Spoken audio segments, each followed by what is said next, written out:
তে খাবার না খেয়ে নামাজে দাঁড়ালে তার খাবারের দিকে মনটা ঝুলে থাকবে। এই লেভেলের ক্ষুধার্ত যদি থাকে, আবার অপর দিকে খাবারও এসে প্রস্তুত হয়, তাহলে এই ব্যক্তি আগে খাবার খাবে, তারপরে নামাজ পড়বে। এমনকি জামাত যদি ছুটে যায়, যাক, তিনি আগে খাবার খেয়ে নিবে। কারণ এই কোন রকম নামাজ পড়ার চাইতে ইসলাম চায় প্রত্যেকটা কাজ যেন আমরা পারফেকশনের সাথে করি, যথাযথভাবে করি, সবচেয়ে সুন্দরভাবে করি। নামাজ পড়বো পরিপূর্ণভাবে আল্লাহ স্মরণের জন্য, আমার আল্লাহ স্মরণে ব্যাঘাত সৃষ্টি হতে পারে সেরকম বিষয় যেন না থাকে। এই জন্য ইসলাম বলে এই লোক খাবার দাবার গ্রহণ করে তারপর নামাজ পড়বে। আবার এই মাসআলা সকাল বিকাল দুপুর তিনবারে যদি আপনি অ্যাপ্লাই করতে থাকেন, প্রতিবেলা চিন্তা করেন যে আগে খাবো, চা চক্র হবে, তারপরে নামাজ হবে, মসজিদে জামাত যায়, যাক, তাহলে সেটা ভুল হবে। এটা হলো যে ব্যক্তি একেবারে ভয়ঙ্কর লেভেলের ক্ষুধার্ত, খাবারের জন্য তিনি অনেক প্রতীক্ষা ছিলেন, বহু প্রতীক্ষার পর খাবার এসে পৌঁছেছে, তাহলে সেক্ষেত্রে তিনি এটা করবেন। ঠিক একইভাবে আপনি যখন নামাজে দাঁড়াবেন, আপনার নামাজের সামনে বিশেষ করে দৃষ্টিসীমার মধ্যে এমন কিছু থাকা উচিত না যেটির ফলে আপনার নামাজের মনোযোগ নষ্ট হতে পারে। সহিহ বুখারীর একটি হাদিস আছে, নবী করিম সাল্লাল্লাহু আলাইহি সাল্লাম একবার একটা কাপড় তাকে দেয়া হলো নামাজ পড়বার জন্য। তিনি সেই কাপড়ের উপরে দাঁড়িয়ে সালাত আদায় করলেন। সালাত আদায় করার পর শেষ করে সালাম ফিরিয়ে তিনি বললেন, আমাকে এই কাপড় কে দিয়েছো তোমরা? এই কাপড়ে যে পরিমাণ কারুকার্য আছে, এই কারুকার্য আমার নামাজের মনোযোগকে নষ্ট করছিল, বারবার সেদিকে আকৃষ্ট করছিল আমাকে। আমাকে অন্য কোনো কাপড় থাকলে দাও। তখন সেই কাপড়টা সরানো হলো, একটা প্লেন কাপড় দেয়া হলো, তিনি সেই কাপড়ে সালাত আদায় করলেন। এই হাদিসকে সামনে রাখলে আমরা এই প্রশ্ন উত্তর পেয়ে যাব।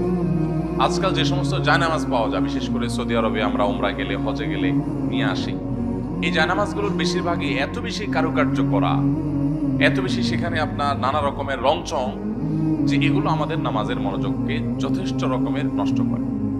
ব্যক্তিগতভাবে আমি এই ধরনের জায়নামাজ পারতপক্ষে কখনো কিনি না, এবং কেউ দিতে চাইলেও চেষ্টা করি সেটাকে যথাসম্ভব অ্যাভয়েড করার। কারণ এই জায়নামাজগুলো আসলে নামাজের মনোযোগকে নষ্ট করে। এই জায়নামাজগুলো বেশিরভাগই তৈরি হয় চায়নাতে।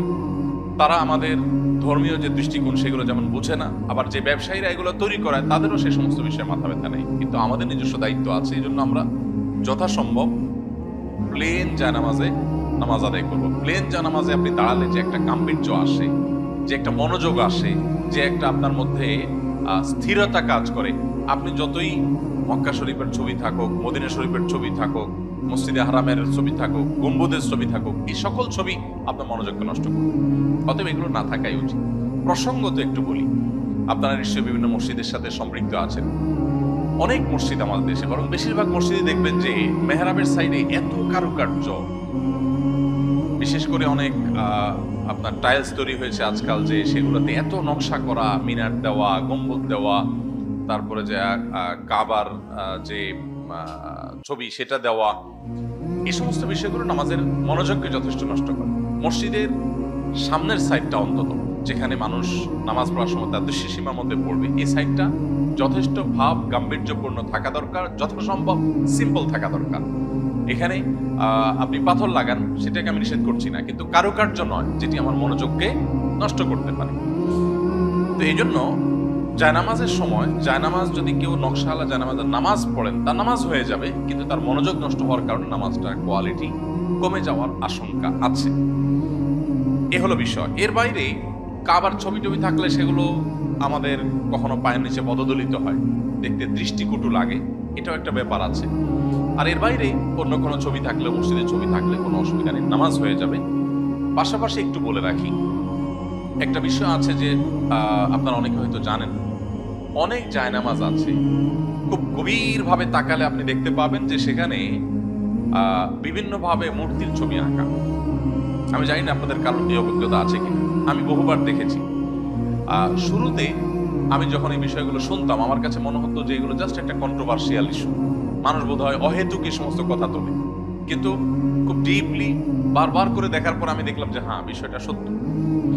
তো এটি আপনাদের সাথে শেয়ার করার উদ্দেশ্য হলো একটু সতর্ক থাকা, যে একটু ভালো করে নজর দিলে আপনি বুঝবেন যে এখানে আসলে কোনো অবয়ব, কোনো প্রাণী, কোনো মূর্তি, কোনো অবয়ব এখানে আদৌ দেওয়া আছে কিনা। কারণ আমরা আগেই বলেছি, এই জায়নামাজগুলো প্রায় 100%, সামান্য কিছু জায়নামাজ তার্কিতে তৈরি হয়, অন্যান্য দেশে যেটা তৈরি হয় একেবারে উল্লেখযোগ্য না। এগুলো প্রায় বেশিরভাগই তৈরি হয় অমুসলিম কান্ট্রিগুলোতে, এবং অমুসলিমরাই তৈরি করে, তাদের মতো তারা ডিজাইন করে, এবং সেগুলোর পেছনে এ জাতীয় নকশা কিন্তু থাকে। এই জন্য এই ব্যাপারগুলোতে আমাদের খুব কেয়ারফুল থাকতে হবে।